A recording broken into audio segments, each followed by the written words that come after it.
Welcome back to another reading and correcting with me, Kindar, the Tiger Writes, and Ty, the Tiger Supervisor.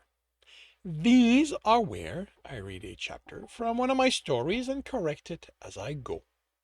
If you want to listen to these live, it's every Tuesday morning, 8 a.m. Eastern Time on Twitch and YouTube. And if you are looking to support me, that is on my Patreon. Today we are doing chapter 94 of The Captain's Heart. Jeremy looked into the distance of the one. It's a hallway. It's not a corridor. Corridor in the distance of the hallway. He'd been so sure that with him not on the ship, he'd be able to walk to the door. But the simple idea that those quarters were his triggered the programming, and the best he could do was freeze in place. He didn't let defeat bring him down. He'd known it was a possibility, and now he knew what he started with. He could push ahead with further visits. He had a few days until the ship prepared to leave, until he would be back. He turned around and headed to work. Given its tension the engineer required, they remained at their post if they hadn't asked for time off. We're back. Technician among...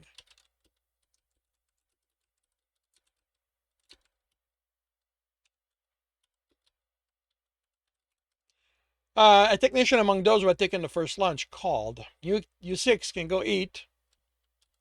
Jimmy completed his checks, made notes for the sectors he thought needed to be paid attention to for whoever took over his board in his absence, and then joined the others heading out. You eating with us today? Proteros asked. At the eatery? He replied, startled by the question, and the others chuckled. Unless you prefer a restaurant. Turek can probably convince one of the others to look after our boards for the length of time it takes to get served and eat. And if the engineer checks in while we're gone?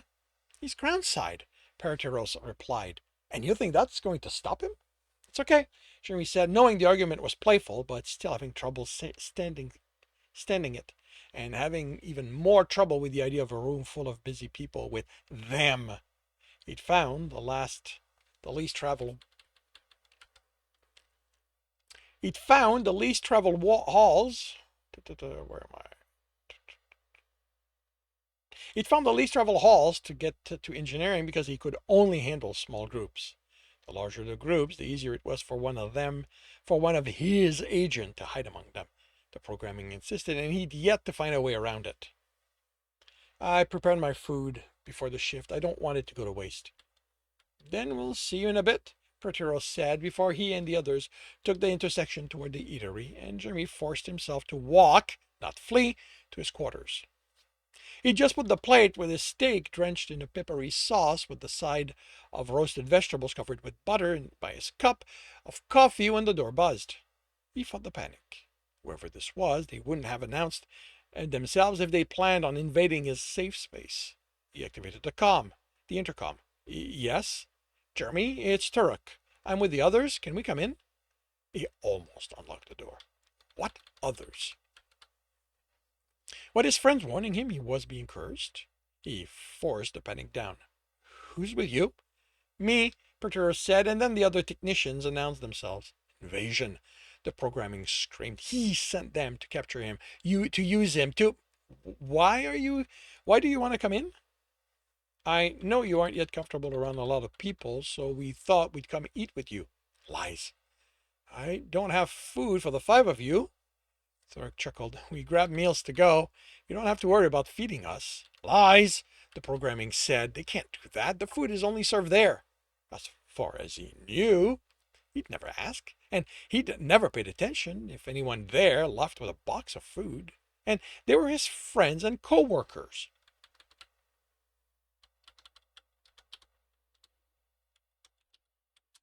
His finger hesitated over the unlock, the programming coming up with reasons after reason why this was a mistake. He breathed, envisioned how the components of an antimatter chain containment were put together. He unlocked the door. It opened, and they stayed on the other side, Thurk looking at him, ears tilted with concern. Come in, Jimmy said. Sorry about not being faster. He tapped the side of his head. It's not liking that I'm letting anyone else here. We can go back. No, come in. He motioned for them to enter. It's about time this table finally was fully occupied. After a slight hesitation, they joined him at the table. Three to one side, Turek and Petros at each end, leaving Jeremy alone on his. And feeling better for not being crowded. They hurried to unfold the containers they brought and placed covered bowls on it.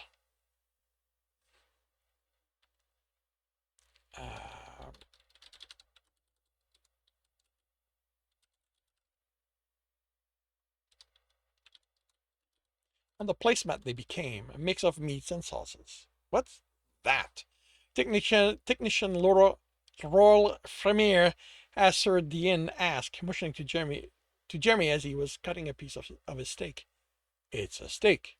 Basically, it's what meat was before it was cut up and sliced into what you're eating. The woman chuckled. I know what meats are. I mean, what you're holding. You look at his utensils. He'd picked up eating with them, so he picked up eating with them again.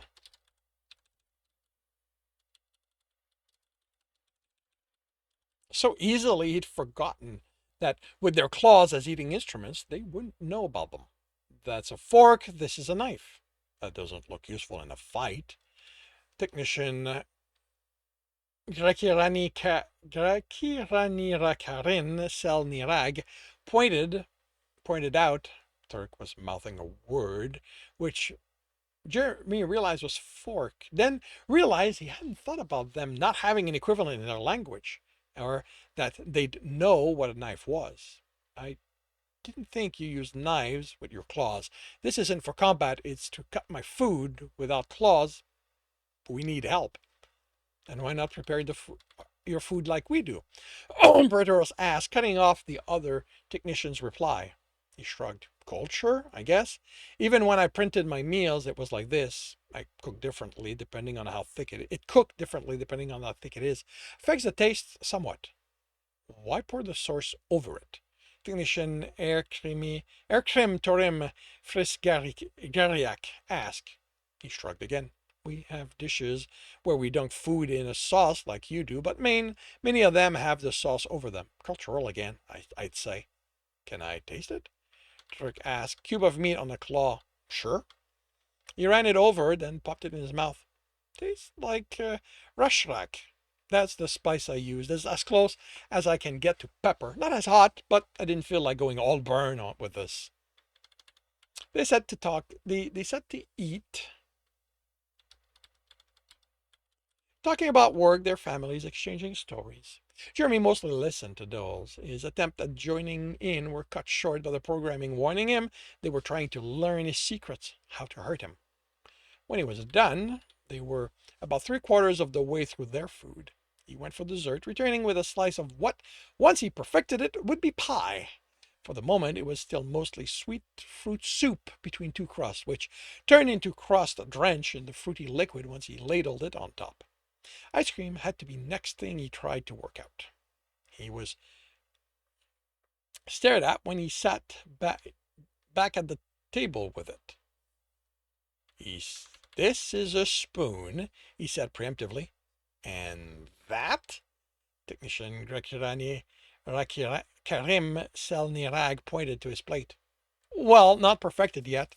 It will be a fruit pie once I figure out how to get the filling to be firm. The way I remember them being made, the way I remember them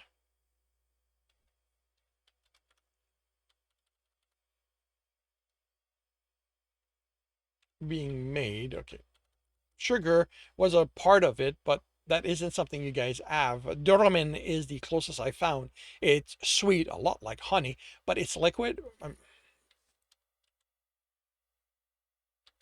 There's no but. Honey is liquid. A lot like a honey. It's liquid, so I haven't worked out how to adjust it. So still good though. Thork had another chunk of meat at the end of a claw. Jimmy chuckled. I don't know how well it'll go with meat, but go ahead. A swipe popped into his muzzle and he was gagging, then draining his glass. That is vile. He popped the sauce-dunked meat cube in a hurry. I'm sorry, Jeremy, but I don't know how you can eat that. It's like it's like drinking Durham straight up. The others made a face, except for technician Laura Fremin uh, Asherdian, who popped a cylinder of meat in her mouth. She'd run it in the pie juice while Turek was gagging. It's not that bad. She said definitely on the sweeter side. She ran another chunk of meat through it, but not horrible. She contemplated the dish. I'd be curious to try it once it's a pie. She pronounced the English word slowly. The others looked at her horrified. What's wrong with your taste buds? Perteros demanded. She chuckled. Nothing. Seems to just like things different things than you.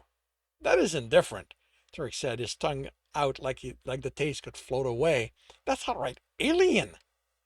I am an alien, Jimmy said, chuckling, and the others laughed. His tablet buzzed, and he answered it. Technician Jeremy, the engineer said, you are not at your console. Are you ill? Silence fell, and the others looked horrified. Jeremy wasn't sure how to respond, but decided that anything other than the truth would make things worse. Some of the technicians decided to eat with me in my quarters. We lost track of time. I see, he readied to add, the ways in which this was helping him mitigate the coming reproach. Please hurry. It's inconsiderate of your other technicians to leave them with your work past the end of your scheduled meal, without at least informing them of the delay. The relief was palpable, and they agreed to finish eating. He turned into the hallway instead of continuing to his quarters. Another attempt on the way back. He didn't have so long before he was back that he could listen to the programming telling him how bad of an idea this was.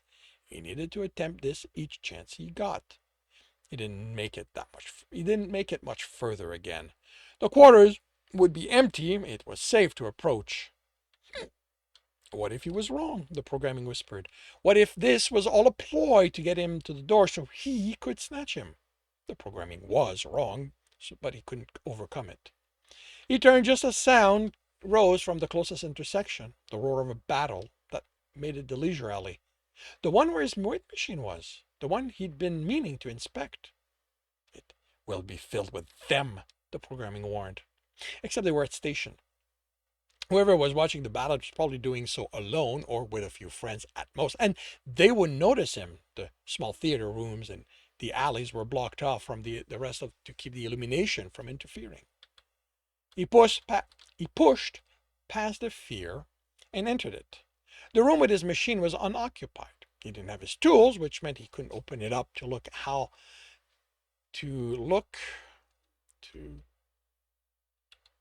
check how the components were holding up, but he had his tablet, so he could run it through his diagnostic sequences. He opened the panel and attached the tablet with the hard line. He was glad his new design had a war. He was glad the new design. You know what? He was glad he'd made the new design wireless with a wireless connection. He was halfway through the third set of diagnostic check when the voice registered. You have to see it. It's unusual, and I don't know if it's really doing anything for me, but it's better than ending up facing the mat every time. A man approaching. He ignored the yell of threat the programming screamed. One person wasn't going to do anything. That's part of exercising, you know, another man replied. Two of them made Jeremy pause. They probably weren't coming his way, just passing through the alley, or maybe they'd been watching the ballad. He hadn't realized it was no longer playing. It doesn't feel like exercising when no matter who I exercise with, I always end up in the mat. I'm not a hunter, so I don't think I should have to hurt. I should have to hurt like that. The pair turned into the room and stopped. The one on the right was short, about Jeremy's height, and his cream-colored fur had a fluffiness to it that made him look like he had a layer of fat over the constant Kelsirian muscular body. The other was more than a head taller, and the short gray fur made the well-defined muscles visible. Two could be a problem. He could outrun one, but two One could be a distraction while the other jumped him. You didn't tell me you had an alien on the ship, the tall, muscular one said, a smile forming. That's technician Jeremy Bradshaw, the other said. He's the one who built the machine. The taller one walked in Jeremy's direction. No wonder you're using it. Can you tell me to show me how to use it too? That isn't what it's about, Moreau. Oh, it isn't. The smile turned into a grin. Then maybe I need to see if it can serve a new function. Moreau, stop. He isn't like us. Oh, I can see that. The man looked him up and down, the gaze slowing at his crotch. I want to see how different he is in there. Jeremy had to run. The programming was silent because he understood the threat, so he had to run, but he couldn't move. The hand reached for his crotch, the leer clear in the eyes, the angle of the ears, the smile. If he didn't run, Jeremy would. The man wasn't there anymore. I told you to stop, the other said. In his peripheral vision, the smaller one had the taller one against the wall, armed against his throat. Hey, no need to get aggressive, the other one said, grinning and grinning. Hands up. I wasn't going to hurt him or anything. Yes, you were, the small one growled, and you would have regretted it. He's the captain's heart. Really? A captain? You want me to believe he'd have that as a heart? You should have said he was your heart. That I'd have believed. When did you stop sharing? The groan was loud. This isn't about me. How can you be so thick? He isn't Kelsirian. His species isn't like us. Then maybe you shouldn't be on a Kelsirian ship. What? You'd let a Radoshi fuck you if you were on their ship? I don't know. Are they good fucks? How about they aren't even like us? I thought you space folks were all about inclusion. Respect. That's what being out here taught me. That other species aren't like me, but they still deserve the same respect I'd give my family and my crewmates and my friends. He stepped away. So how about I show you the little respect you used to merit and tell you to get the fuck off the ship? Now, come on, Scarif. Don't be like that. I didn't. If you want a chance of salvaging what's left of this friendship, okay. I know why he got confused. Of the friendship you are raking your claws through, Merostona, Nicalirer, Jordelso. So, Rimal, you are going to walk away right now. The tall one looked at the smaller one in shock. Over that? He pointed at Jeremy. No, over the utter lack of respect for anyone who isn't like you. Get off the ship before I call a hunter to take you off it. The tall one threw his arm in the air and walked away. What the fuck happened to you? I grew up, the small one said when the other had left the room. He faced Jeremy, staying by the wall. Are you okay? I'm sorry for his behavior. I didn't think. When I saw you, I should have pulled him away. Was he okay? Was the guy joking? How could he be okay? He'd almost been raped by one of them. They warned you. The programmer whispered, oh, shut the fuck up. I think I should go. You probably don't want any of us around right now. Wait, Jeremy called as the men turned. Thank you. I shouldn't have let it get that far to start with. But you stopped it when I couldn't. So thank you. You were coming here to show him my weight machine? You're the one who asked I keep it here? Yes, I've been using it daily on my way to and from work. Does it help? Part of what makes it work for me is because of my endurance and pushing through it. He shrugged. I don't know. I raise the weight until I felt it, then do each exercise a few times.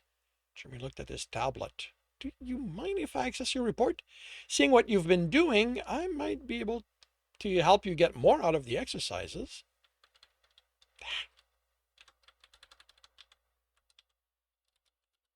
Really? You'd do that for me? Jeremy chuckled. You kept me from being raped. It's the least I can do. And that concludes chapter 94. If you are enjoying this, please leave a like. If you want to know when the next chapter will be up, subscribe and hit the bell. If you want to read this story, it is up on Ream Story.